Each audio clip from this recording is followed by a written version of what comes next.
கர்த்தருடைய நாமத்துக்கு மகிமையுண்டாவதாக. இன்றைய வார்த்தை நீதிமொழிகள் 10:22. கர்த்தரின் ஆசீர்வாதமே ஐசுவரியத்தை தரும், அதனோடே அவர் வேதனையை கூட்டார். எனக்கு அருமையானவர்களை, வேதனையான காரியங்களை ஒன்றுமே ஆண்டவர் உங்களுக்கு அனுமதிக்க மாட்டார். காரணம், கர்த்தருடைய ஆசீர்வாதம் உங்களுக்கு உண்டாயிருக்கிறது. ஆமேன், அல்லேலூயா. தேவன் உங்களை ஆசீர்வாதத்திற்கும் மனுஷர்களை யார் தடை செய்ய முடியும் இல்லையா?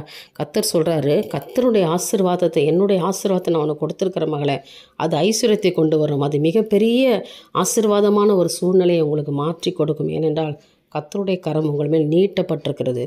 அபரிமிதமான ஆசீர்வாதங்களை கொடுக்கும்படி கர்த்தர் வானத்தின் பல கனிகளை திறந்திருக்கிறபடினாலே உங்களுக்கு பொக்கிஷங்களையும் புதையல்களையும் கொடுக்கும்படி ஆண்டவர் திட்டமிட்டிருக்கிறார்.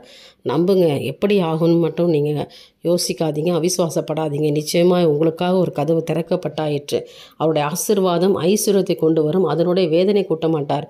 வேதனையான காரியங்களை எடுத்து போடுவார், மனக்கவலையெல்லாம் எடுத்து போடுவார். சந்தோஷத்தையும் சமாதானத்தையும் இன்றைய தினத்தில் ஆண்டவர் உங்களுக்கு கொடுப்பார். இன்றைக்கு ஒரு மிகப்பெரிய ஒரு ஆசீர்வாதத்தை நீங்கள் பார்க்க போகிறீங்க, உங்கள் வாழ்க்கையில் பெற்றுக்கொள்ள போகிறீங்க. நிச்சயமாக கர்த்தர் அதை செய்வாராக. நம்புங்க. என் தேவனுக்கே மகிமை உண்டாகட்டும். ஆமேன்.